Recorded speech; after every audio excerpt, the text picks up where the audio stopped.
Então, pessoal, boa tarde a todos, espero que todos estejam bem. Essa aula de hoje é uma aula menor, né, uma aula mais curta, 30 minutos apenas. E aí, como amanhã é feriado, nós ainda não sabemos, foi determinado feriado pelo governo estadual e nós não sabemos quais serão os encaminhamentos da escola. Né? A gente teria uma aula amanhã que eu faria aula de literatura amanhã, né? Mas eu resolvi trazer esse momento para cá, para hoje à tarde, né? Para a gente fechar a questão da literatura que a gente iniciou, né?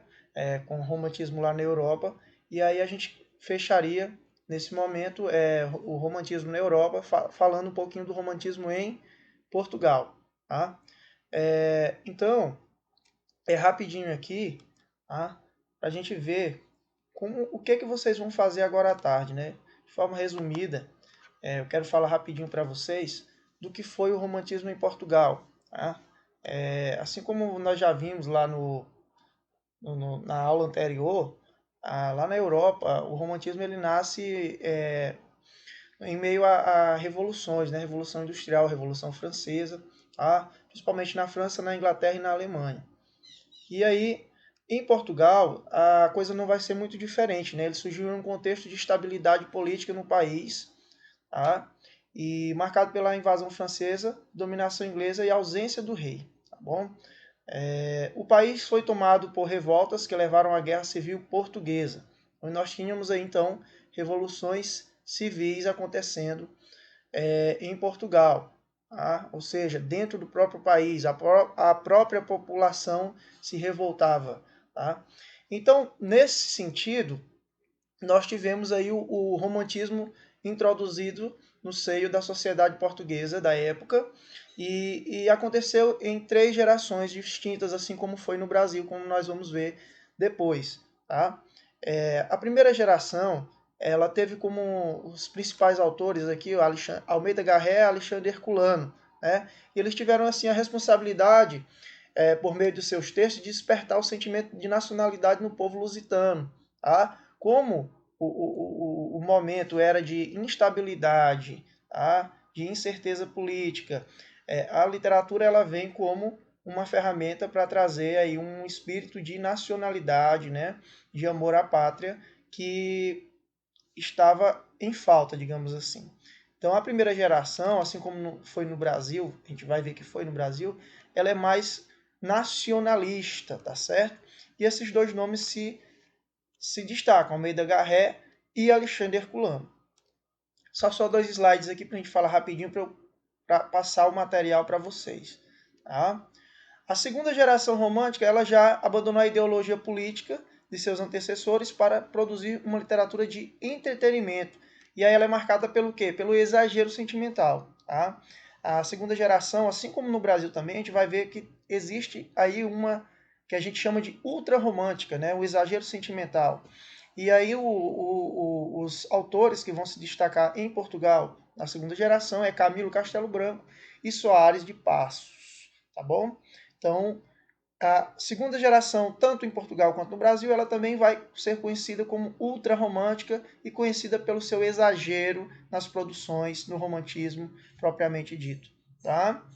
Nós vamos ver direitinho do Brasil com mais detalhes depois, mas isso aqui é importante nós falarmos também do que foi esse romantismo em Portugal.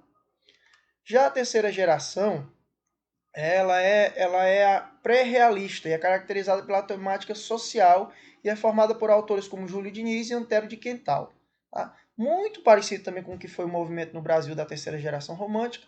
Em Portugal, a terceira geração, que foi de 1860 a 1870, ela já preconiza aí conceitos do realismo, ou seja, ela vai tratar de problemas mais da ordem social, tá? Voltado mais para os interesses da população, os interesses da sociedade, os anseios, né, as necessidades da sociedade da época. Tranquilo? Então, gente, esse foi mais um resumo sobre o romantismo na Europa, né? E aí o que eu quero de vocês para essa tarde é que vocês aproveitem esse momento para dar uma lida nesse material aqui, tá? Que eu vou mandar para vocês no grupo e no Classroom, tá? Então esse material é um resuminho sobre o romantismo em Portugal. E em seguida ele tem duas questões com dois poemas. Tem duas questões que são sobre dois poemas, né? O primeiro aqui que chama Anjo És, né? É esse primeiro poema, vocês vão analisá-lo. Né? E o que pede a questão aqui?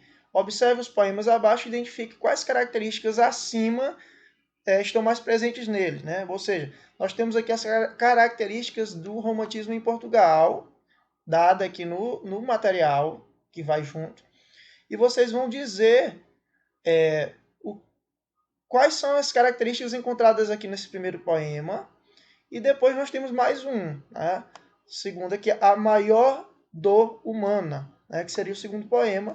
E vocês vão também analisá-lo, né? Que é de Camilo Castelo Branco, analisar esse poema e colocar aqui nas linhas quais seriam as características do romantismo encontrado nesse poema aqui. Tranquilo? Nos dois poemas. Ah, professor, como é que eu faço isso? Vocês podem responder questão 1, resposta à questão 1 e me mandar no PV, resposta da questão 2 e me mandar no PV, tá? Beleza, gente. Tá bom? Então essa que é a atividade agora à tarde. Espero que todos tenham entendido. Qualquer dúvida sobre isso, me procurem no PV que eu estarei lá para resolver, tá bom? Um abraço a todos e boa tarde.